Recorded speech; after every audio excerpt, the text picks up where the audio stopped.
cerebro tiene que estar activo a full siempre, siempre, siempre, siempre. Es complicada la aceptación del diagnóstico y bueno, la gente lo que le da como mucha alarma es el olvido.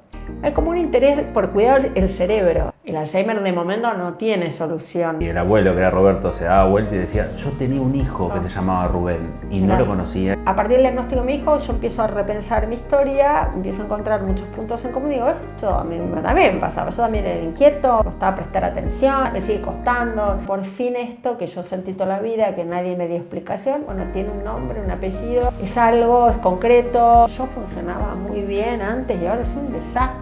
La menopausia no es nada, no pasa nada, sigue adelante, siga, acostúmbrese. ¿Qué le tiene más miedo a la gente, al Alzheimer o al Parkinson? Contraetiqueta. Vero Curlat, bienvenida a Contraetiqueta. Muchas gracias por venir. Como siempre le digo a cada invitado, muchas gracias por el tiempo, ¿no? De venir, sentarse a hablar. Pero, ¿a qué te dedicas y en qué nos vas a abrir el camino del conocimiento en este nuevo episodio? Bueno, gracias Rubén por invitarme, primero y principal, muchas gracias por recibirme. A vos. Yo soy psicóloga de la Universidad egresada de la Universidad de Buenos Aires, después hice también mi formación de posgrado, un doctorado en la Universidad de Buenos Aires, en Argentina. Y mi área de formación y de trabajo estos últimos 30 años prácticamente es lo que se llama la neuropsicología, que es un poco la convergencia entre los conocimientos sobre el cerebro y la mente y la conducta humana. Y en realidad, concretamente, los neuropsicólogos nos dedicamos a evaluar, a diagnosticar, a tratar personas que tienen diferentes trastornos cognitivos de diferente origen, fundamentalmente. Y podemos trabajar con niños, con adolescentes, con adultos mayores, depende. Y yo siempre he trabajado sobre todo con jóvenes y adultos jóvenes y adultos y adultos mayores, digamos. Eso es lo que he venido haciendo, tanto en área clínica, también en docencia, pero bueno. Bueno, muy bien, neuropsicología. Me lo dijiste un minuto antes de que arranque, ya ahí tengo por ahí, ojo, por ahí te dando un inicio. De memoria. Claro, ¿viste? Es súper interesante porque lo estuvimos hablando un poco detrás de cámara y hay un montón de cosas que están buenas para tocar. Entonces, ¿por dónde te parece más interesante arrancar? O cuáles son, vamos a hacer una cosa, ¿qué es lo que más te consulta la gente? ¿Qué es lo que estás viendo vos que hay más casos de un tiempo a esta parte? Mira, en los últimos años la consulta y los temas de interés realmente fueron cambiando. Cuando yo empecé y yo me acerqué al área, empecé a formarme, sobre todo yo por el lugar donde estaba y demás, trabajaba mucho y siempre trabajé con personas con demencias, con deterioros cognitivos, sobre todo con pacientes con demencia, también otras patologías, personas con dificultades derivadas del accidente cerebrovascular o de los traumatismos de cráneo, pero en principio mucho paciente con demencia, incluso coordiné un hospital de día para pacientes con demencia fundamentalmente, como la enfermedad de Alzheimer. Sobre eso hay mucha consulta y mucha preocupación. Si querés que es un área donde la gente... bueno, ¿por qué? Porque básicamente vivimos más, la expectativa de vida se ha prolongado, la esperanza de vida también, y entonces hay mucha consulta, mucho interés por un lado para saber si uno tiene posibilidades de tener, digamos, si estos, por ejemplo, rondamos cierta edad, 40, 50, empezamos a preguntarnos si tenemos algunos olvidos y si son normales, esperables o son el inicio, digamos, una señal de que tengo alguna cosa más grave. Entonces hay mucha consulta sobre esos temas y mucho interés para diagnosticar temprano y empezar a intervenir temprano. Y hay como un interés en el mundo sobre esos temas, ¿no? Ver si existen fármacos para o curar las demencias, cosa que es muy difícil, todavía no hay, o por lo menos detener el avance, porque está aumentando, digamos, la población que va a padecer las enfermedades asociadas a la edad. Claro. Entonces, la humanidad vive más, pero también empezamos a ver todas las patologías asociadas a una especie que vive más. Claro. Entonces, sobre eso hay mucha preocupación y ni te digo, como hay mucha divulgación y la gente a través de podcasts y distintas cosas se va enterando de estos temas y se va enterando que tener a veces ciertos olvidos son esperables, pero otras cosas quizá no, hay mucha consulta sobre eso. Después puede ser que sean otras razones, que esos olvidos puedan deberse a otras causas, pero sí está la duda, la consulta, el interés, y por eso necesitas tener profesionales que sepan diferenciar, te puedan decir si eso es, no, quédate tranquilo, es estrés, es depresión, lo que sea, o si efectivamente hay algo que hay que empezar a estudiar. Claro. Ese es un área, digamos, de mucha consulta. Después hay otros temas también bastante, yo te diría nuevos, porque hay como una explosión en los últimos años que es con otro tipo de población y otro tipo de consultas. Claro. Pero bueno. Bueno, pero a ver, haciendo un poco más de hincapié en esto del Alzheimer, Sí. entre más o menos me dijiste 40, 50 puede uno empezar a consultar. ¿A vos te pasa con Las eso? consultas en general están apareciendo mucho en esa edad de 40, a lo largo de la década del 40 y 50, porque la gente empieza a notar funcionamientos personales distintos, empieza a notar, sobre todo a la gente lo que le da como mucha alarma es el olvido, los olvidos, esos olvidos cotidianos, o la gente los llama olvidos, tienen otro nombre, que es cuando no encontrás la palabra, decís, ay, pasame el coso ese, ¿cómo era que tenés este fenómeno de la punta de la lengua, no me sale la palabra, o no me sale el nombre del actor, y empezás, viste, a comunicarte con el otro, con, viste, el coso del cosito, claro. Y ese que vimos, ¿te acordás? El primo... 70 referencias. Exacto, claro. Pero la palabra no sale, eso tiene otro nombre, se llaman anomias, pero la gente en general, la preocupación es sobre...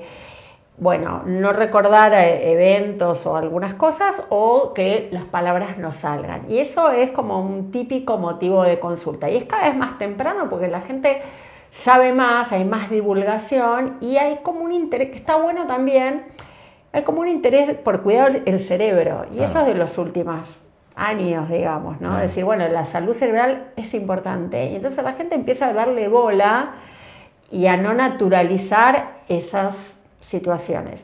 No significa que tengas una patología en ciernes, pero sí está la preocupación y el interés por ir a consultar. Y eso se está viendo en los consultorios en todas partes del mundo y bueno, también hay una preocupación de tratar de poder discriminar cuándo es realmente algo que tenés que seguir y hay alguna situación, digamos, más particular o... la mayor parte de las veces no, bueno, son simplemente cambios asociados a la edad o a las circunstancias, pero bueno, nos cuesta asumirlos. Sí. ¿Sabes? Cuando hablamos con Maximiliano, que es un genetista argentino que pasa acá por el canal, él hablaba de la longevidad que va a llegar incluso a una inmortalidad. Hay estudios donde cuando el ser humano nace, la tecnología que se llaman tijeras moleculares, van a poder cortar las enfermedades que tenés y te van a sacar las enfermedades, entonces vos ya vas a poder sacarte todo eso malo, entonces si vos no tenés nada malo, todo puede avanzar mucho más. Sí. Pero claro, está este tema también, ¿no? El deterioro de la cabeza, de la edad, hay que ver si podés sacar eso, no podés sacarlo, es complicadísimo, es muy atractivo el tema, porque vos decís, uy, ¿cuánto puedo vivir? 500 años. Sí, no sé si tanto el tema es la calidad, o sea, todas las preocupaciones son, bueno, cómo llegás a una longevidad saludable, digamos, como lo que se llama envejecimiento, digamos, saludable. El tema es la calidad y cómo llegás. Probablemente la mayor parte de nosotros cursemos un envejecimiento promedio normal que va a tener alguna cosa, alguna comorbilidad, alguna patología, alguna dificultad, no sé cuántos vamos a llegar impecables. Además, entiendo, me parece a mí que todos esos avances en ciencia, bueno, lleva tiempo desde el laboratorio hasta que eso llegue a la vida cotidiana de la gente, hasta que haya una bajada. Entonces, en el medio, probablemente, digamos, lleguemos con cosas. El punto es llegamos mejor, peor, Claro, cómo llegamos claro.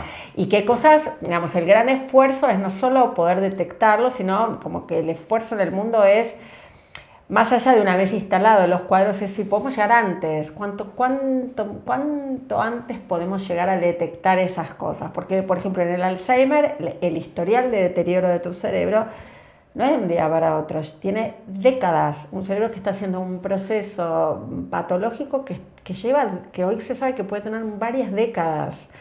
Entonces la ciencia, digamos, el esfuerzo es tratar de detectarlo lo antes posible para ver si se puede intervenir.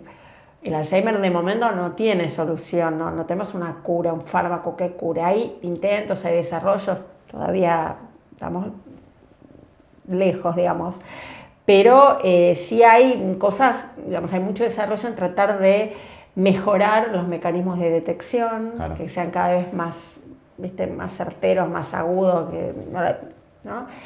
Y después los tratamientos, qué cosas podemos hacer para que, a pesar del diagnóstico, bueno, cómo cursamos mejor ese deterioro, cómo hacemos, sino para prevenirlo o para como retrasar el inicio o las manifestaciones más complejas. Entonces, yo no sé si podemos fantasear con la inmortalidad y quedar perfectos, pero sí por lo menos decir, bueno, ¿qué cosas puedo hacer para tener un buen envejecimiento en las mejores condiciones? Y si me toca la lotería, la bolilla negra, y me tocó que, bueno, por distintas razones, esta enfermedad de ayer, bueno, detectarla temprano, ver cómo la voy a cursar. No es lo mismo, digamos, el curso de la enfermedad, digamos, pues, pasarla bien o relativamente bien o con recursos, o pues, pasarla muy mal, tarde, con un deterioro muy rápido y muy agresivo, depende. Entonces me parece que los esfuerzos tienen que ver con eso y todo el mundo está como hoy muy preocupado, bueno, en esos temas, ¿no? También hay un interés por intervenir, por los fármacos, pero sobre todo hay mucho esfuerzo y mucho interés, y las consultas es, bueno, ¿cómo llego mejor a esas etapas de la vida, claro, más tardías? ¿Cómo prevengo el deterioro? Porque la gente lo que te dice es, sobre todo quiero que la cabeza me funcione. Y sí. Y eso es algo que nos preocupa a todos. Entonces por eso hay mucha consulta y mucho interés en ir con los especialistas. Necesitas especialistas formados, que sepan de lo que están hablando y que puedan detectar y que puedan hacer buenos diagnósticos y después buenas intervenciones. Muy bien. Vero, ¿a qué le tiene más para vos, no? Sí.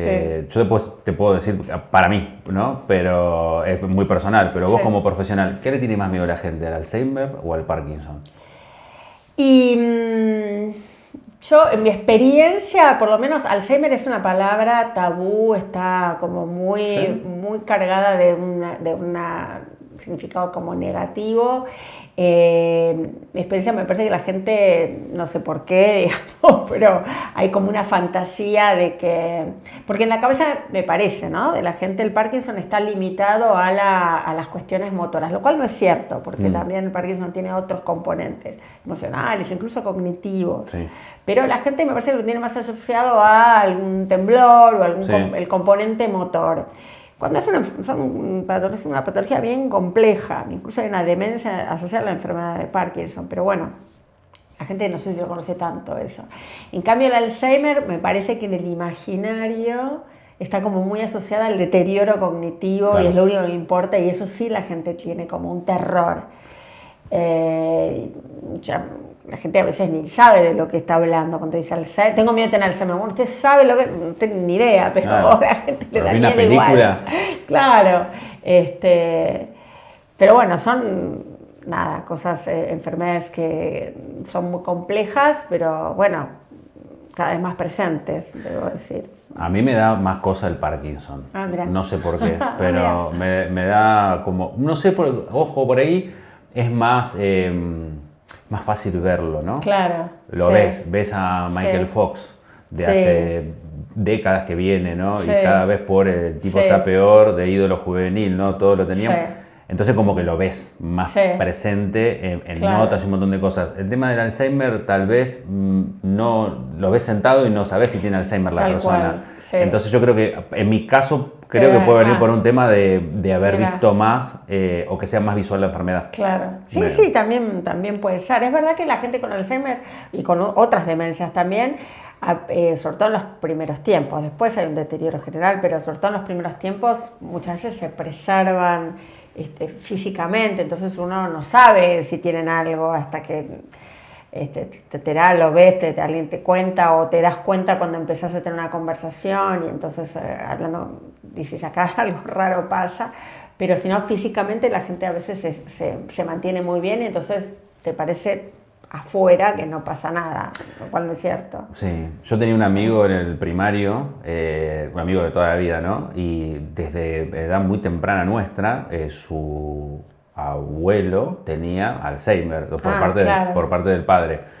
Y me acuerdo que éramos muy chicos, estoy hablando, teníamos Claro. 10 años. Él me había contado que una vez el padre llegaron a visitar a la casa del abuelo, un fin de semana, y le dicen, no sé cómo se llamaba, pero poner Roberto te vino a visitar Rubén. Claro. Y el abuelo, que era Roberto, se daba vuelta y decía, yo tenía un hijo que se llamaba Rubén y no lo conocía y estaba ahí. Y me acuerdo que me lo contó, teníamos 10 años. Debe ser tremendo, ¿no? Debe ser. duro. Yo creo que te acostumbras como toda la vida, ¿no? En lo bueno y lo malo, pero debe ser un proceso. Es un proceso muy duro bueno, nosotros también, yo trabajo mucho también, y sigo trabajando asesorando familias y acompañando, porque bueno, eso es todo otro capítulo, ¿no? Lo que pasa con la familia, el entorno, lo que llaman los cuidadores, que son las personas que están más cerca de los pacientes, con distintos cuadros. Pero es muy duro porque lo que sí sabemos es que lo que le pasa sobre todo a la persona que está muy cerca de un paciente, no el que lo visita cada tanto, pero el que está conviviendo todo el tiempo con un paciente con estos cuadros de deterioro tan complejos, es que puede sufrir lo que se llama el estrés del cuidador o el burnout del cuidador. Porque lo que siempre se decía es que, bueno, las demencias tienen una víctima que es el paciente y potencialmente una segunda víctima que es el cuidador o el familiar que está cerca.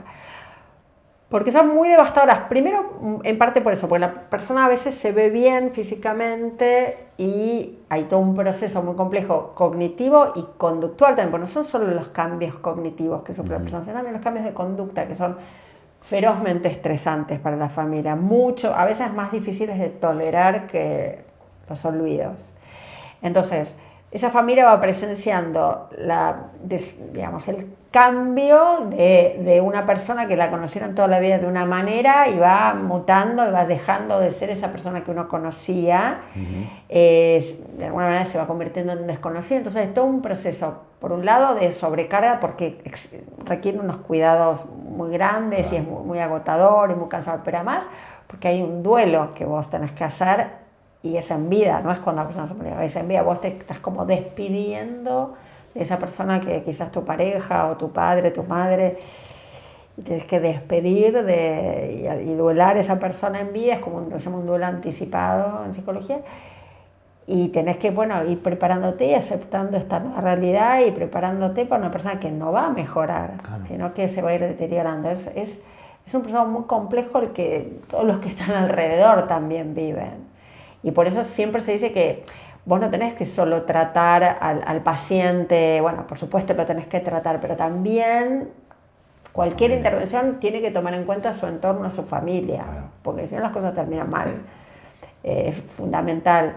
Yo pensaba ahora que estamos acá en España, la cantidad de gente que seguramente tiene sus padres con alguna situación lejos, en Argentina o en otros países, y qué difícil que es.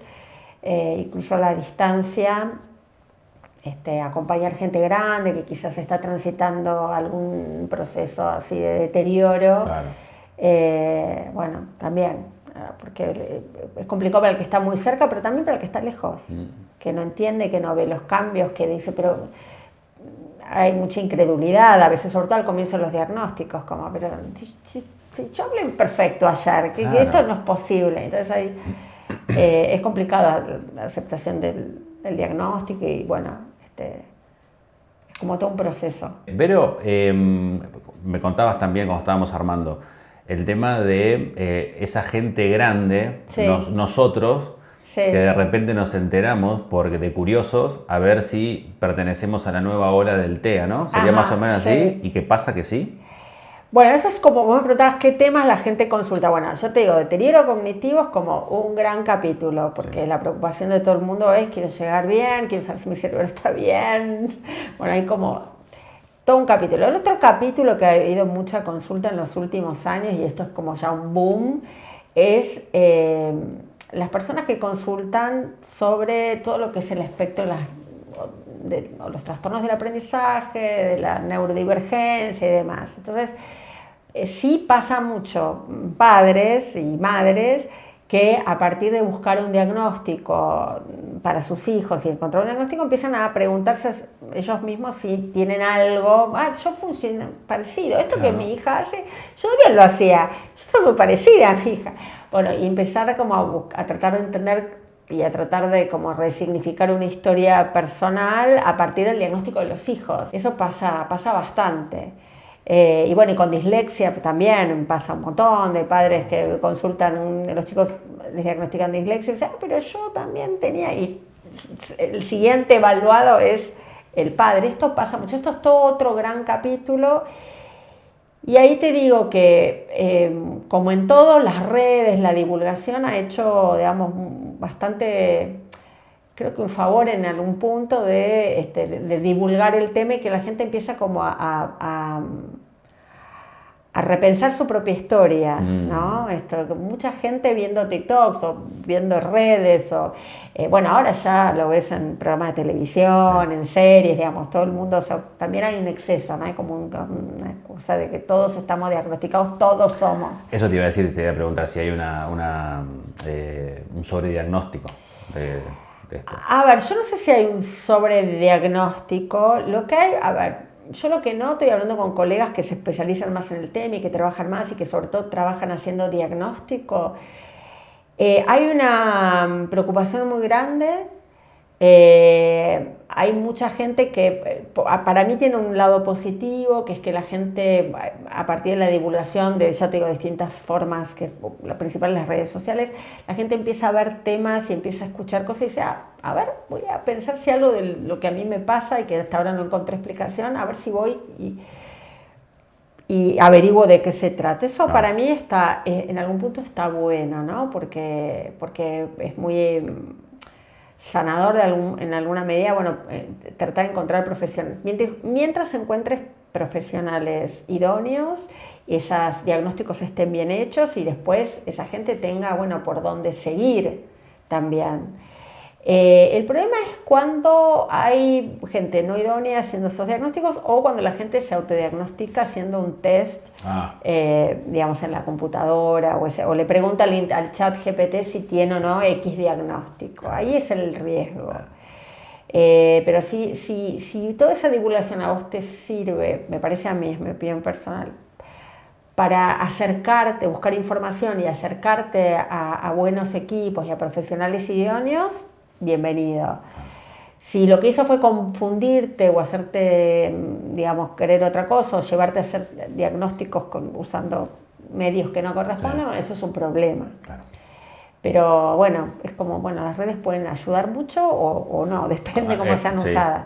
Pero profesionales hay buenos en todos los países. Entonces la idea es, me parece que es como ir donde tenés que ir. Ir donde tenés que ir y que ese profesional sea serio, esté bien formado, sepa de lo que esté hablando y te devuelva una información que después a vos también te sirva para seguir tu camino. Si hay un diagnóstico, bueno, ahora por dónde sigo, hay tratamientos, hay intervenciones, hay cosas que puedo hacer, ¿no? Porque no alcanza tampoco yo siempre digo, bueno, no alcanza solo con poner la etiqueta, o sea, ¿y ahora qué hacemos? Pero me parece que para mucha gente en los últimos años el mayor conocimiento y las posibilidades de acceder a un diagnóstico les sirvió también para mucha gente fue como, insisto, como una sensación de alivio, decir, bueno, esto que yo toda la vida, viste, estuve de acá para allá y nadie da pie con bola y nadie sabe qué me pasa y no, bueno, finalmente esto tiene algún tipo de nombre y en alguna medida tiene un efecto así para mucha gente digamos, de reconocimiento y de decir, bueno, esto que me pasa no es que soy raro de otro planeta, claro. tiene un nombre y no soy el único además, porque también genera comunidad y las comunidades me parece que también pueden tener un efecto, digamos, pueden ayudar mucho a la gente, ¿no? Saber que uno pertenece a algún grupo donde puedes intercambiar información y sentirte acompañado y recomendarte, bueno, qué profesional, qué cosas, digamos, eso también está bueno. Claro, eso te iba a preguntar, la gente en general se lo toma bien entonces, o sea, me entero Sí. y lo ves vos más por el lado de que, uy, bueno, pará, ahora me doy cuenta que lo que a mí me hacía ruido toda la vida era esto y lo puedo enfocar de esta manera. Exactamente, en mi experiencia a ver, te doy un ejemplo de algo que yo trabajé mucho, que eran pacientes con déficit de atención e hiperactividad adultos. O sea, gente, claro, los ADHD, pero adultos, no los niños, sino Claro. cuando gente en sus 20, en sus 30, en sus 40 o más tarde, dice, bueno, a mí a partir del diagnóstico de mi hijo, yo empiezo a repensar mi historia, empiezo a encontrar muchos puntos en común y digo, esto a mí también me pasaba, yo también era inquieto, me costaba prestar atención, me costaba concentrar, me sigue costando, llevo una vida de dificultades en el trabajo, en mi casa, me peleo con mi mujer, bueno, entonces esa personas, bueno, se deciden a hacer consultas porque cuando eran niños y jóvenes no había esa información, esos conocimientos y hemos sido hijos de padres con otros estilos parentales. Claro, entonces quizás los padres, algunos ni les dieron bolilla, otros nada, no tenían los recursos, las preocupaciones eran otras, bueno. Finalmente esa gente llega después de, te diría, varias décadas en muchos casos de sufrir bastante, sí. Dice, bueno, finalmente llego a poder decir, bueno, me quiero estudiar, quiero saber qué me pasa, quiero tener un diagnóstico. En los casos en que se estudia esa gente y se dice, bueno, mira, sí, tenés un perfil que es muy compatible con esta condición y demás, para mucha gente mi experiencia ha sido muy, de nuevo, como una información muy importante en sus vidas, porque dice, bueno, por fin esto que yo sentí toda la vida, que nadie me dio explicación, bueno, tiene un nombre, un apellido, es algo, es concreto, están describiendo todo lo que siempre me pasó y además tengo la posibilidad de adquirir herramientas para manejarlo. Y eso para la vida de las personas es muy importante. Y qué loco porque vienen arrastrando una mochila, ¿no? Pero de años, de gente que te dice, bueno, y nadie me da bolilla, o bueno, en el trabajo, bueno, las historias son a veces muy de gente con mucho potencial y muchísima inteligencia, pero que no ha podido a veces, digamos, materializar logros de alguna manera, porque bueno, porque o no podían recibirse, o cambiaban todo el tiempo de carrera, o en el trabajo no podían ascender o lograr más cosas, porque bueno, sintiendo que tenían todo el potencial, pero nunca podían, claro. Y es como una historia de fracaso y fracaso y fracaso en muchas áreas de la vida, que es muy doloroso. Y además, lo que también pasa es que se hace como una especie como de bola de nieve con el tema, es que cuando vos tenés un historial, esto lo vimos mucho en el consultorio, un historial como de fracasos, de cosas que no se te dan, lo que se va también afectando es tu autoestima, ni hablar de tu ánimo, pero también tu autoestima, más allá de que el cuadro además tiene síntomas, digamos, de otro tipo en el esfera del ánimo y de la emoción también, pero también todo ese historial también va afectando naturalmente tu autoestima, porque decís, bueno, entonces yo soy un vago, entonces soy un fracasado, no soy inteligente, no me da, todos pueden y yo no. Y entonces eso, viste, se va convirtiendo también en una profecía autocumplidora de, bueno, no me va a ir bien, no lo voy a hacer, yo seguro que voy a fracasar, esto ni me lo den porque yo no voy a poder cumplirlo. O sea, un autoboicot con patas. Tremendo, y entonces todo ese historial, toda esa historia donde tu visión de vos mismo es esa, es muy difícil después de desarmarlo. Entonces cuando finalmente decís, mira, no es que vos ni eras un vago, ni no te daba, ni nada de eso, sino que bueno, tenés una condición que tiene estas características, esta forma de funcionar, pero con estas herramientas podemos algunas cosas modificarlas. Bueno, es un cambio enorme, es un horizonte enorme para la vida de una persona. Es enorme. Sí. Entonces, por eso todos estos avances en el conocimiento del cerebro, de los cuadros, de las condiciones, digamos, más sabemos y más ayudas se pueden dar finalmente. No milagrosas, pero bueno. No, pero ayudan un montón. Sí. Está buenísimo. Sí. ¿Sabes qué? Justo que estaba de recién, bueno, con este tema, vos que, con el tema de la neuropsicología, me tengo menos, no hace un bien. más, ¿sabes qué? Me quedé pensando, y no sé si es tu área o si tuviste algún momento, algún caso con el tema de trastornos obsesivo-compulsivos. Bueno, no particularmente, algunos de nuestros pacientes tienen, digamos, acompañando los trastornos cognitivos, trastornos también de esas características. Los hemos visto, lo que pasa es que no necesariamente nuestra especialidad abarca, muchos de nuestros pacientes, las personas que nos consultan, lo que nosotros decimos es, el abordaje, cuando los cuadros en general no son un solo tema, digamos, tenemos cuadros que vemos personas con dificultades cognitivas, cogniciones, trastornos de la memoria, de la atención, del lenguaje, del razonamiento, lo llaman funciones ejecutivas. Pero eso es una parte del funcionamiento de una persona. También está toda la esfera emocional y conductual. Entonces, en general, los cuadros, hay personas que tienen combinaciones de cosas. Entonces, a veces lo que hacemos es decirle, bueno, yo voy a trabajar, como neuropsicólogo en general, estamos más entrenados, yo voy a trabajar con la parte cognitiva, o sea, te voy a ayudar con tu memoria, cómo hacemos para que te acuerdes bien, para que te organices, para que, no sé, estimes bien los tiempos para hacer tus tareas, para, o sea, lo que sea el motivo de consultar. Y todas las cuestiones más emocionales o de la conducta, a veces no somos nosotros los que la tratamos, sino que armamos equipo con otros profesores y decimos, mira, lo ideal es que toda esta parte emocional también la trates.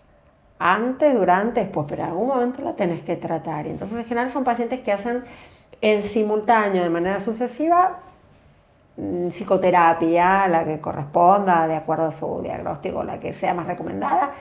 Entonces suelen hacer estos como tratamientos en simultáneo, digamos, en paralelo o de manera sucesiva, porque son cosas son como especialidades, digamos, quizás un psicoterapeuta especialista en TOC no necesariamente es un especialista en, qué sé yo, intervenciones para funciones ejecutivas, no es lo suyo. Entonces, el nivel de conocimiento en la actualidad es tan grande y tan complejo que realmente empezás a necesitar varios profesionales. Claro, sí.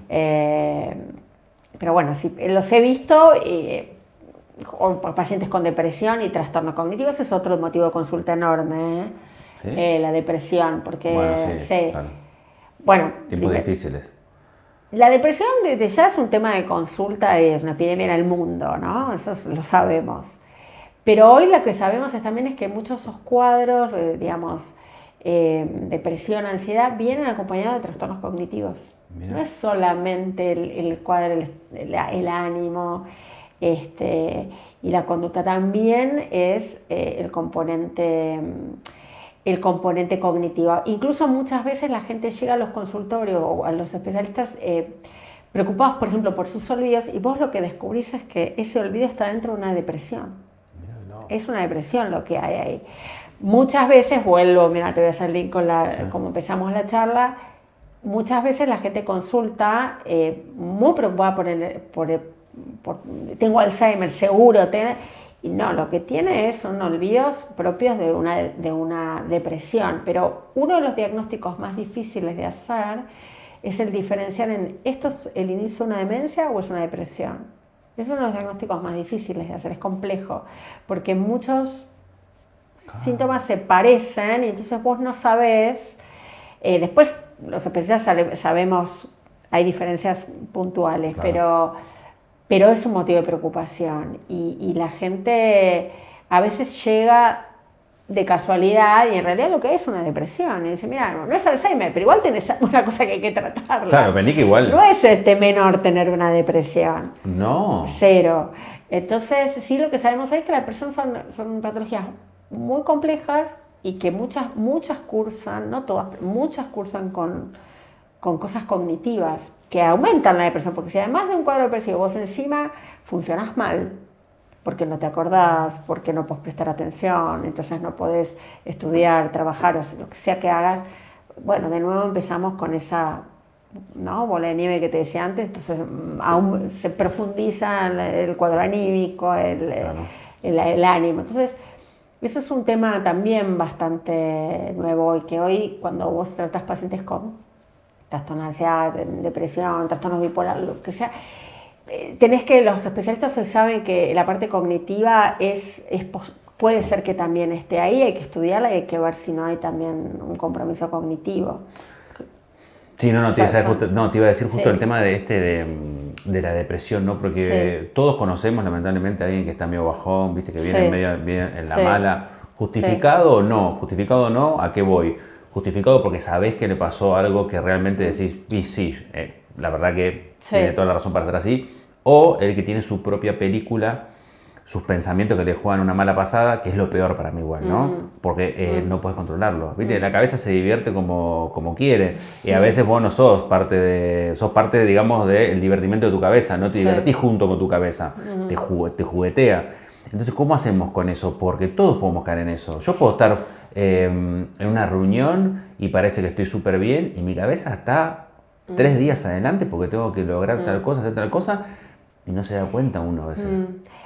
A ver, de nuevo, son cosas complejas para diagnosticar, ¿no? Y lo que sí es importante entender que no es lo mismo tener una tristeza o estar, digamos, o pasando algún mal momento transitorio o estar triste por algo que válido y nos puede pasar a todos en la vida en distintos momentos, que cursar una depresión o, digamos, eso son cosas diferentes. Entonces, frente a la duda, frente a digamos, si obtenemos alguien, un amigo, un ser querido, un compañero de trabajo, y notamos que, bueno, que ese bajón anímico es mayor y que no se pasa con el tiempo y que no hay manera, bueno, uno lo que siempre sugiere, bueno, hay que consultar, no hay que darlo por hecho, no es natural, digamos, estar pasándolas mal mucho tiempo. Entonces, de nuevo, hay oscilaciones de nuestro ánimo que uno puede decir, bueno, son esperables, son posibles, incluso ciertos,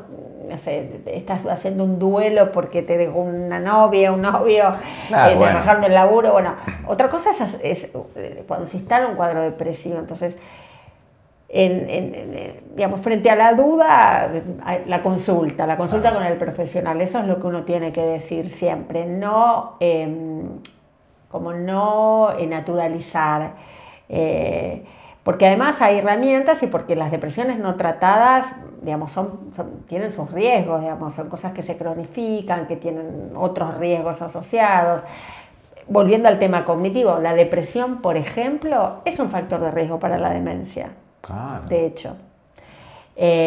Sí, entonces no son cosas así que uno pueda naturalizar o simplificar o decir, bueno, no pasa nada. Tampoco a las personas una depresión se las resuelve la voluntad, no es, bueno, vamos, ponete bien, dale, ponele onda, dale que la vida es linda. Cuando hay una depresión, nada de eso tiene mucho sentido. Entonces, lo que necesitas es un buen diagnóstico y un buen profesional o un equipo profesional, depende de las circunstancias, que te pueda acompañar.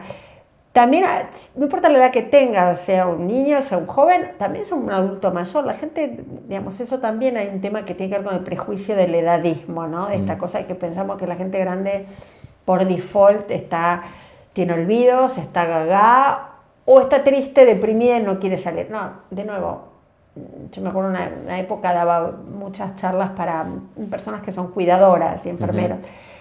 Y aún esas personas supuestamente entrenadas para cuidar gente grande, muchas veces naturalizaban que la persona grande esté en el sillón y no quiera hacer nada. Mira, no es normal ni que se olviden, ni que estén perdidos, ni que no quieran hacer nada. Si vos ves que la persona está con esas cosas, de nuevo, a la consulta. Porque, de nuevo, la depresión geriátrica también es muy riesgosa, es muy peligrosa. Tiene muchos riesgos. Entonces, todos esos cuadros, por suerte, en el mundo moderno, digamos, hay un montón de recursos, hay que consultar, hay que ver un profesional. No tiene ningún sentido pasarla mal. No, Se por pueden supuesto que hacer no. muchas cosas, pero tenés que partir de una buena foto de qué está pasando. Claro, Y de nuevo, el diagnóstico no es el chat GPT, o sea, puede ayudarte en muchas cosas, pero no es, eso se está viendo mucho y eso es un temón. La gente se está autodiagnosticando y se está haciendo terapia con el chat GPT. Claro, una boludez. Pero está pasando a full, Sí, obvio. en Sí. todas las ramas de la salud, desde la gente que busca... Sí, pero se tiran las cartas también. Se Cosas tiran las cartas, no. se busca la dieta, se hace el plan de ejercicio, lo que sea. Pero con el tema de diagnóstico en salud mental y tratamiento, No, ¿cómo así? a full. Entonces hay que tener muchísimo cuidado con eso y ver, de momento, profesionales, hasta que no sé qué va a pasar con el desarrollo de la inteligencia artificial, que sí va a estar al servicio de las herramientas diagnósticas, pero eso es otra cosa. Igual falta. Falta. De momento, señora, consulte. Totalmente. Sí. Vero, ahora me quiero meter en el tema de la mujer, ¿no? Sí. Porque hay un deterioro también con el tema de los síntomas, porque como te contaba también, cuando vino Luján Soler, la doctora, Sí. Y hablamos de perimenopausia y menopausia, nos dijo un montón de cosas acerca del ejercicio de fuerza, bueno, Sí. un montón de cambios que Sí. psicológicamente Sí. tenés que empezar a tratar o amigarte con esa situación que, nada, que te está pasando y no podés frenar porque es totalmente hormonal. Entonces, ¿qué pasa con el tema de la menopausia para la mujer? Ahí quiero que nos cuentes. Mira, es súper interesante, sobre todo los hallazgos de los últimos tiempos, digamos. Viste que hoy hay como de nuevo, y también un poco con el aporte de las redes, está todo el mundo, digamos, es un tema muy presente en los medios, en las redes, en la charla, hablar de menopausia, de algo que no se hablaba, No. durante mucho tiempo no se hablaba o se mantenía oculto o se pensaba que no había mucho para decir. Calor. Sobre todo eso, bueno, es una etapa que atraviesan las mujeres, los calores, bueno, no hay mucho más. Hoy se sabe muchísimas más cosas, se entiende cada vez más cómo es ese proceso que pasa durante la perimenopausia, la posmenopausia, qué cambios va sufriendo el cuerpo y sobre todo el cerebro de la mujer. De nuevo, en primer plano está el cerebro. Y hoy se habla mucho y hay de nuevo mucho conocimiento y por suerte muchas mujeres están como accediendo a información que es muy importante. Con respecto a los múltiples cambios que se sabe que tiene, que pueden, no necesariamente, pero un porcentaje de mujeres sí sufre, desde los conocidos bochornos, calores, sofocos, que no todas pueden tenerlo, pero muchas lo tienen, los cambios en la redistribución de la grasa, los cambios corporales, los cambios, el insomnio, las alteraciones del sueño, las alteraciones del apetito, las alteraciones de la libido, también muy importantes, las alteraciones del ánimo, de la emocionalidad. Bueno, también se habla de los cambios, y eso se habla ahora con mucha más seriedad, de los cambios cognitivos. Esto te puedo hablar también en primera persona. Esto de no me acuerdo nada, la gente me habla y uno pasa como por una etapa en la que realmente, de hecho muchas mujeres venían a consultan porque creen que están iniciando un deterioro cognitivo, un Alzheimer o una otra forma de demencia, y en realidad cuando uno empieza a explorar, empieza a tener cambios que hoy sí empiezan a tener, se le empieza a poner con menos, con menos culpa un nombre y un apellido, que es esto que se empieza a hablar de la niebla mental, que fue muy discutida, pero hoy algunos investigadores bastante importantes en el mundo empiezan a decir, sí, esto hay una proporción de mujeres que lo está teniendo, que efectivamente es así. Las pruebas que teníamos antes para detectarlos no lo lograban detectar, era muy variable, algunas mujeres lo tenían, otras no. Lo que hay que mejorar seguramente es cómo estamos evaluando. Claro. El tema es cómo estamos detectando, pero una proporción importante de mujeres dicen, sí, me pasa esto, me pasa... Se parece a la consulta del Alzheimer, pero tiene otras características. Bueno, no me acuerdo de nada de lo que me dicen. Hay eventos enteros que no sé si pasaron, yo estuve ahí, no puedo prestar atención, no puedo concentrarme, no puedo, bueno, sobre todo la queja tiene mucho que ver con memoria y con atención y con dificultades para organizarse. La gente empieza, las mujeres empezamos, ¿no?, a asustarnos y decir, che, yo funcionaba muy bien antes y ahora soy un desastre. Soy monotask, no puedo hacer más de 2 cosas a la vez, no me hablen, si estoy cocinando, cocino, pero nadie... Bueno, eso pasa mucho y las mujeres, y asusta mucho porque estás en una edad que está súper productiva y para muchas mujeres en el pico, digamos, del desarrollo profesional, si querés, y aparecen estas cosas que son además como muy vergonzantes, ¿viste? Pues no quiero que nadie se dé cuenta, que no me acuerdo, que estoy anotando todo porque estoy en una reunión de laburo y no me acuerdo nada, si no anoto no me acuerdo nada ni de lo que estamos hablando. Yo salgo de esta reunión con vos, yo no sé lo que dije, me va a pasar también.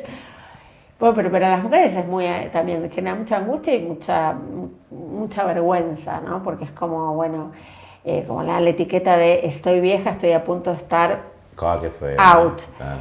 Y empieza a ser un motivo de consulta y empieza como efectivamente a validarse esa queja. Es decir, no es solamente una queja. Yo me acuerdo hace unos años, decíamos, bueno, la verdad que todavía no tenemos ninguna bibliografía que nos diga sí, esto es así. En los últimos años están pareciendo sí, hay grandes referentes del tema. Hay una que se llama la doctora Lisa Mosconi en Estados Unidos, es una de las grandes referentes estudiando la menopausia como un fenómeno cerebral, más allá de que hablemos de las hormonas, empieza en el cerebro, esos cambios hormonales, bueno, el director de orquesta es el cerebro. La menopausia entendiéndola como una gran transformación cerebral. Y eventualmente, efectivamente, también la cognición va a estar afectada, porque esa pérdida y ese cambio enorme a nivel hormonal también afecta el funcionamiento cognitivo. Y eso es algo que se empieza a hablar. Y es importante que se hable, primero para entender las mujeres que se quejan, que tengan también un espacio de escucha, de nuevo, que alguien las valide, claro. Que digan, no estoy loca, no es bueno, ¿qué es esto que me pasa? Bueno, puede ser estos cambios, una menopausia que curse quizá con esto, quizá se vea de otras razones. Bueno, primero hay que ver si esos cambios efectivamente están. Pero además, ¿qué herramientas tengo? Para mí eso es la clave. A mí mi interés personal siempre es, bueno, el paso siguiente, no solo el diagnóstico, es qué herramientas podemos ofrecerle a la gente para funcionar mejor. Bueno, si está funcionando así, bueno, va a haber que hacer cambios. Así como tenés que empezar a ir al gimnasio y levantar y hacer fuerza, no solo aeróbico, no solo cardio, tenés que meterle a la fuerza y el desarrollo del músculo. Y a comer más proteína y a cambiar tu ritmo del sueño, probablemente a nivel cognitivo tengamos también que hacer cambios y tiene que empezar a funcionar distinto de como venía funcionando toda la vida, porque está cambiando.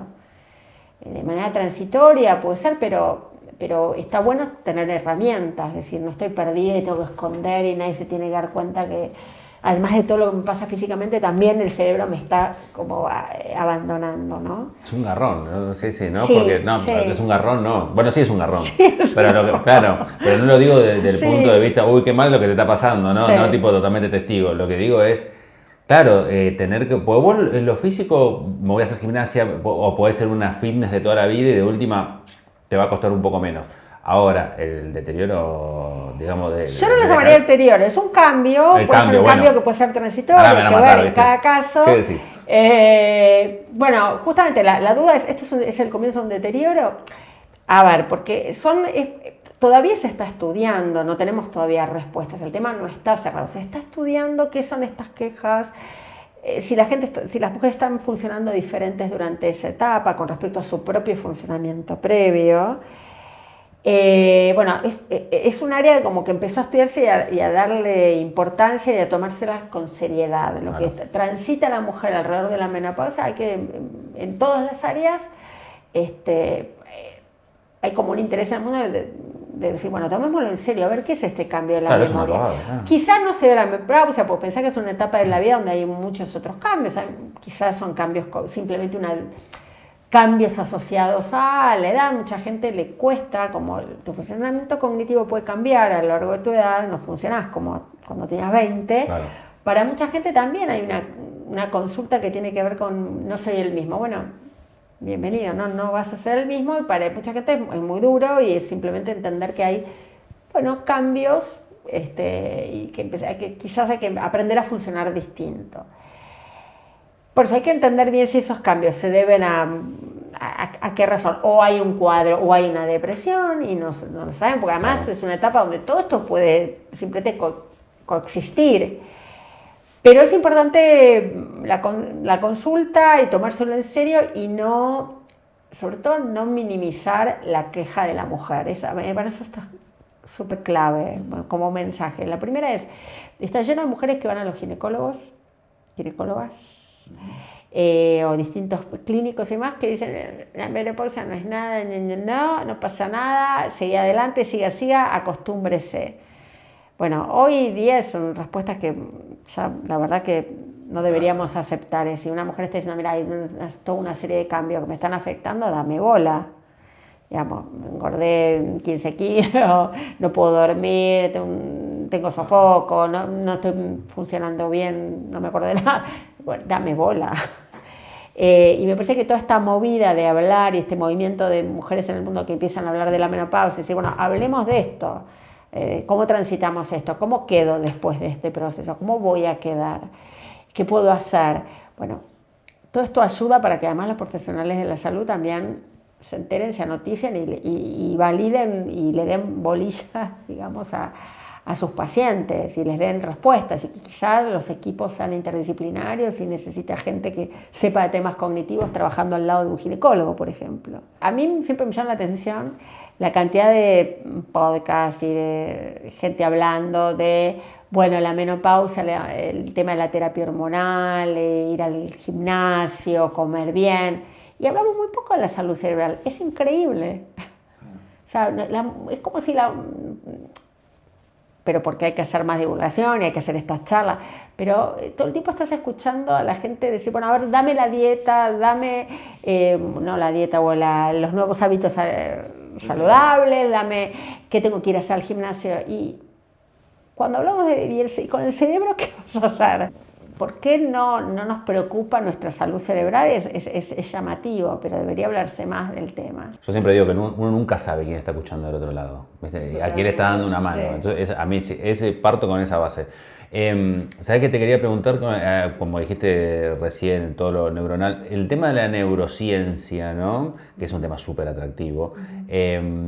También, ¿cuáles son esas cosas? Porque es muy amplio y hay un montón de cosas. Cuando uno escucha, ¿no? Que a mí me gusta mucho el tema, escucha de cómo funciona la cabeza dependiendo de cómo yo encaro tal cosa, de cómo tengo yo que entender, pero son cosas que uno, desde la respiración, por ejemplo, la respiración también tiene mucho que ver y uno dice, ¿qué tiene que ver cómo yo respire a cómo la cabeza? Bueno, hay un montón de cosas del cuerpo que funcionan, sí, que tal vez nosotros estamos funcionando mal por hacer las cosas mal y no prestar atención y hacerlas correctamente. Entonces, no es que la neurociencia decir, bueno, si la cabeza es muy psicólogo, me tendría que meter mucho, debe ser un tema súper pesado. No, es súper cotidiano. Entonces, dentro de cuáles son esos temas que está bueno destacar dentro de lo que es la neurociencia para la vida cotidiana, te digo. Más sabemos del cerebro y de su relación con el funcionamiento del resto del cuerpo, más respuestas más complejas tenemos. Pero la conducta humana son fenómenos muy, muy complejos, multivariables. Hay muchos elementos en simultáneo, digamos. Entonces, no hay una única respuesta, digamos. Las neurociencias seguramente dan una parte de las respuestas, no todas ni completas, y te las dan en un momento de la historia del conocimiento. Quizá en 2 años sabemos más cosas y la respuesta se mejora, se amplía, y quizá en 5 años decimos, no, lo que dijimos en 5 años no era así, es de otra manera. Entonces, son saberes que están en constante evolución. Entonces, las respuestas se tratan de dar sobre cosas muy puntuales, se van como generando evidencia sobre temas muy puntuales, pero no tenemos como un mapa de todas las respuestas de toda la conducta humana. Eso sería, digamos, si yo dijera eso, estaría diciendo cualquier verdura, estaría mintiendo, porque es tan complejo el cerebro y su relación con el resto del cuerpo. Es tan complejo que se van dando respuestas de pequeños aspectos, pero tampoco nos permite todavía hacer un mapa completo de cómo es la conducta humana. Hay hipótesis, hay modelos más o menos amplios, pero no dejan de ser aproximaciones, hipótesis, algunas más probadas, con más evidencia, otras menos, pero no tenemos todavía una respuesta y un manual perfecto de todo. Sí vamos entendiendo cosas, entendemos que el cerebro es efectivamente, sí, el gerente general, eso sí lo sabemos hoy, y entonces por eso hay tanta preocupación de, bueno, conozcámoslo mejor, démosle bola, cuando empieza a presentar cambios no es menos importante que si engordaste 3 kilos, a mí eso me parece generar como conciencia especialmente en las mujeres, hay como estamos todas muy preocupadas de la arruga, del kilo, pero cuando el tema cognitivo y cómo mantenerse saludable cognitivamente también es fundamental, digamos, y a veces le dan menos bolilla a eso, pero bueno. Lo que te quiero decir es que, bueno, algunas cosas sabemos, ¿no? Del cerebro y cómo el deterioro cuando está cursando un proceso patológico, cómo eso va a impactar en la conducta y en el funcionamiento de nuestro organismo. Y vamos teniendo también herramientas para vivir mejor o para cursar nuestro ciclo vital mejor y llegar a las etapas de la vida más avanzadas en mejor estado. Te diría que depende de qué tema la neurociencia puede decir alguna cosa, puede hacer algún aporte o no. Hay otro problema con eso que también me parece interesante plantearlo, que es, no diría el exceso de respuestas, pero estamos tan enamorados hoy de las neurociencias y de todo lo que empieza con neuro, que también hay mucho neurochantada. Y eso también es otro tema, ¿no? De cualquiera diciendo, esto es la neuro no sé qué, y le ponen neuro a cualquier cosa que dice eso, insisto, en las redes y eso, lo que también como hay un exceso y hay un peligro también, ¿no? De creer que las únicas respuestas para los fenómenos complejos humanos vienen solo de las neurociencias, lo cual a mí me parece limitado, hay otras variables sociológicas, económicas, otras variables de la vida de las personas, y también tenemos como ese riesgo también de meterle neuro a cualquier cosa, entonces el neurovino, el neurojugo de naranja, la neurorespuesta para cualquier cosa, que también puedes encontrarte mucho neurochantada. Eso es también un peligro. Y después hay otros temas, por ejemplo, el tema cognitivo es fundamental, que vos hayas tenido una vida de estímulos, de riqueza cognitiva, es súper importante, y en esa etapa, en las etapas tardías también continuar con la actividad cognitiva, a pesar de que te hayas jubilado o que ya no trajes más. Bueno, ¿cómo seguimos con el cerebro activo? El cerebro tiene que estar activo siempre, a full, siempre. Siempre, siempre, siempre. Y no necesariamente tiene que ver con estudios formales, no se trata de, bueno, todo es un cerebro enriquecido con experiencias, un cerebro que habló, que interaccionó con otros cerebros. Eso es importante. Qué bien que vengo entonces. Vengo bien, ¿no? Faulas, estas charlas donde vos escuchás a otro, donde prestaste atención, estuviste un rato largo concentrado, pensando en un tema que quizá es la primera vez que lo escuchás o te permite hacer tus propias conexiones con cosas que vos ya sabés, que escuchaste en otro podcast o con otra persona. Bueno, todo esto es un ejercicio también para vos y para mí esta charla y para los que nos van a escuchar. Su cerebro está trabajando, está haciendo conexiones, está reforzando conexiones. Bueno, el cerebro tiene que estar activo. Eso es una clave para tratar de escaparle al deterioro, ¿no? Y funcionar bien a lo largo de tu vida. Y otro tema que es súper importante es también el tema de los lazos emocionales y de una vida rica eso quizás era algo que en otra época no se daba no estaba en el listado de los sí o sí para una buena calidad de vida. O se considera como quizás algo menor, y hoy es clave, y está dentro de digamos, al mismo nivel. Bueno, una vida rica en contactos, en vínculos profundos, en socialización, también es clave. Obviamente la gente aislada tiene más riesgo de enfermedades, de depresión, de deterioro, etcétera, etcétera. Entonces, una vida digamos, donde vos trabajaste tus vínculos, tuviste relaciones, socializaste, de nuevo tu cerebro estuvo con otros cerebros, claro. y construiste vínculos así de afecto, emocionales fuertes, es también un elemento clave, digamos, que se piensa como de alguna manera como un protector, digamos, y un elemento clave a lo largo de tu vida. O sea que, y esto yo te estoy dando como el título, después son todos capítulos gigantes, ¿no? Que te puedes dedicar una vida entera a desarrollar cada uno. Claro.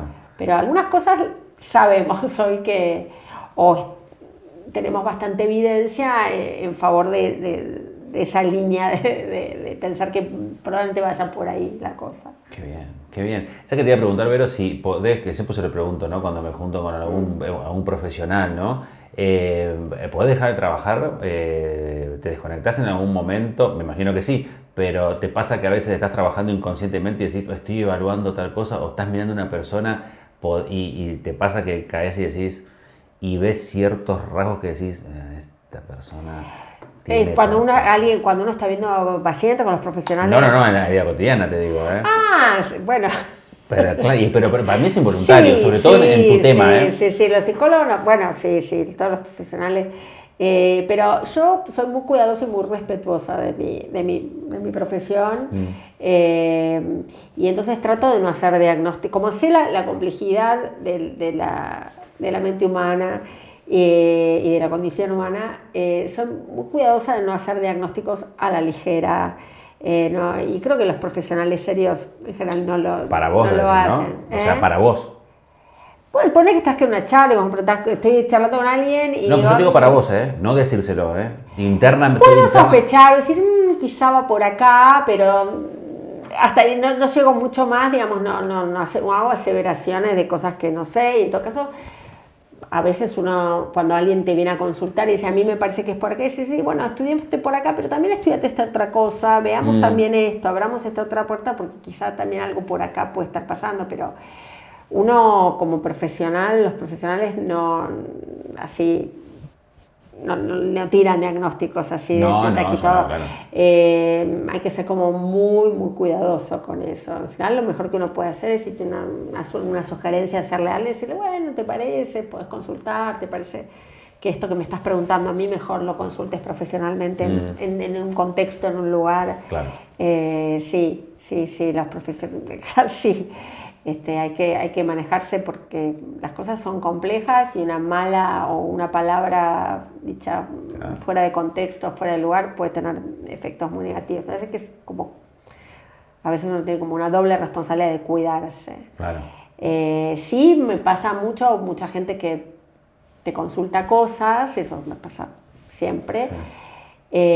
Y lo que mejor puede hacer es decir, mira, a mí me parece, por lo que me estás contando, que podría ir por este lado, pero lo que te sugiero es, bueno, buscar un profesional y si no sabes cuál, te puedo asesorar, te puedo ayudar a buscar qué especialista, porque te acompañen en esa búsqueda, pero lo mejor es ver un profesional y abrir como un espacio formal de consulta.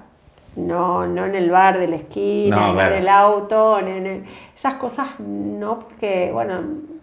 Claro, después le tirás una pelota que te dice y se queda, claro, después le tirás una y se queda agarrado de ella y andás a ver cómo le funciona la cabeza. Me lo dijo me decís, bueno, por eso yo también aquí creo que trato de ser cuidadosa con las palabras, porque bueno, del otro lado hay alguien con accesibilidad, está escuchando, hay que ser como bien cuidadoso.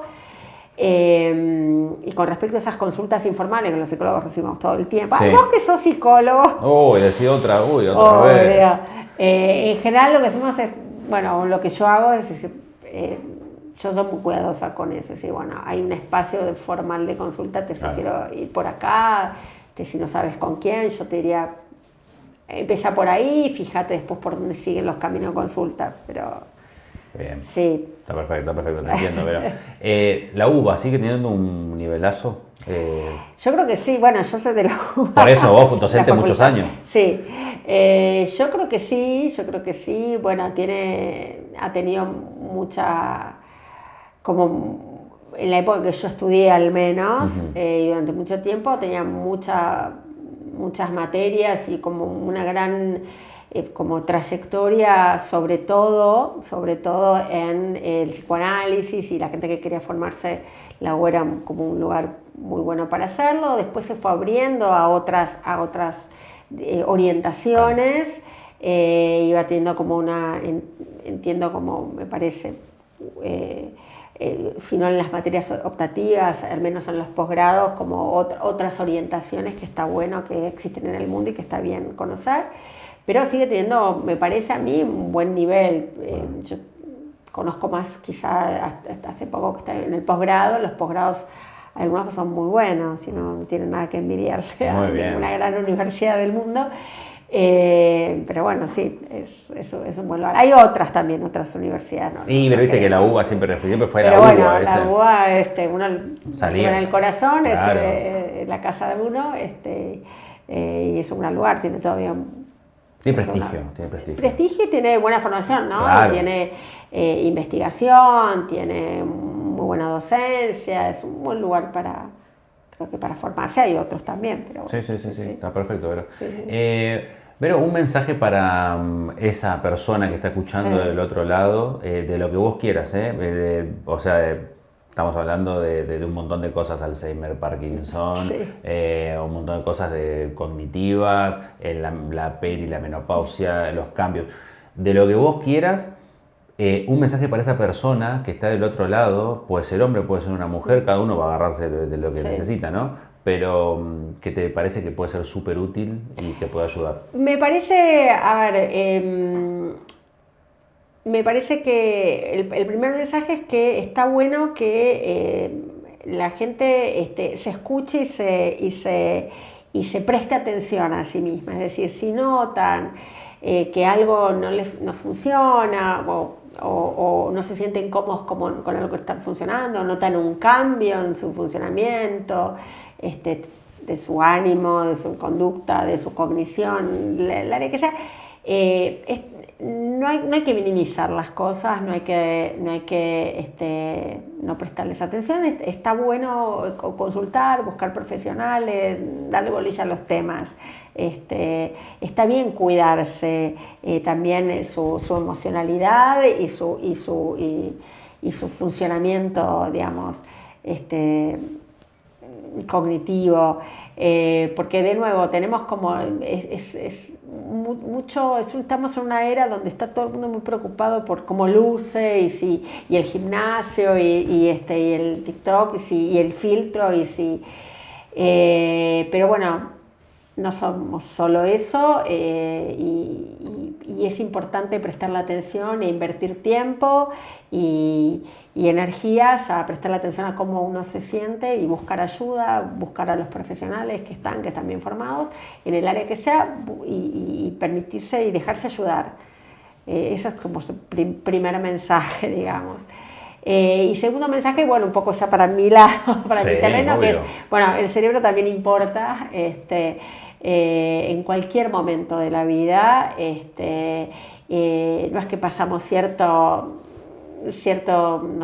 frontera de la vida y ya, ya somos viejos, ya está, no importa, el deterioro es irremediable y bueno, no jorobemos, total, vamos a deteriorarnos. No necesariamente, podemos cursar etapas importantes, una enorme proporción de nuestra vida en muy buen estado, haciendo muchas cosas y siendo una etapa de la vida muy plena. Claro. Entonces está bueno, más allá de que la gente consulta, cuando hay un niño, salimos rápido a consultar, nos preocupa mucho, los jóvenes, bueno, también las etapas medias de la vida y las tardías también merecen atención y merecen buena calidad de vida. Y vivir plenos y vivir con proyectos y darle y prestarle atención a esos cambios y también buscar ayuda, permitirse ser ayudado. Hay muchas cosas que se pueden hacer para pasarla bien y convertir la segunda mitad de nuestras vidas en una etapa muy plena y muy incluso nueva. Claro. Entonces ese es un poco el mensaje, ¿no? Como que la segunda etapa de la vida también puede ser un horizonte muy prometedor y hay que bueno, si uno necesita ayuda o quiere consultar cosas, bueno, adelante, hacerlo, los profesionales estamos para acompañar. Y todo suma, todo suma, más vale. Sí. Bueno, ¿la pasaste bien? ¿Rompiste hielo ahí? ¿Estuviste? Hablaste de todo, ¿eh? Yo te pregunté de todo, te tiré unas preguntas ahí, medio que te liquidé en alguna, pero porque claro, te la tiré así y era muy difícil por ahí para mí irme tan puntualmente a algo, pero sorteaste todo perfectamente. Sí, Una gran, aparte tenés el alma de docente, ¿no? Estás acostumbrada a resolver situaciones y hablar y explicar. Súper claro, me gustó. Creo que ya se entendió. Todo se puede profundizar en cada uno de estos temas. Pero bueno, por lo menos abrir un poco el panorama y hacernos pensar en otras cosas, está bueno. Y la salud de la cabeza, como dijiste bien vos, esencial. Es esencial. Para que todo el resto funcione bien, la cabeza tiene que estar bien, porque si no, no me va a dar el impulso para ir a hacer unas flexiones de brazos, ¿no? Si querés, si lo llevo al ejercicio físico, ni hablar otras cosas. Pero súper claro, estuvo buenísima, tocamos todo, seguramente siempre hay algo más que tocar, pero bueno, para un primer encuentro me parece que estuvo súper completo. Y como digo siempre, agradezco que tu tiempo, ¿no? Que viniste, te sentaste acá, tomaste un jugo de naranja, yo me tomé una cerveza con agua, pero la pasamos súper bien y hablamos de todo. Bueno, y con vos nos encontramos en otra oportunidad, como dijimos, y con la gente en el próximo episodio. Gracias, Vero Curlat, y por pasar por Contraetiqueta, neuropsicóloga. Ahora me quedó, no me lo olvido más. Bueno, Vero, muchas gracias. Gracias.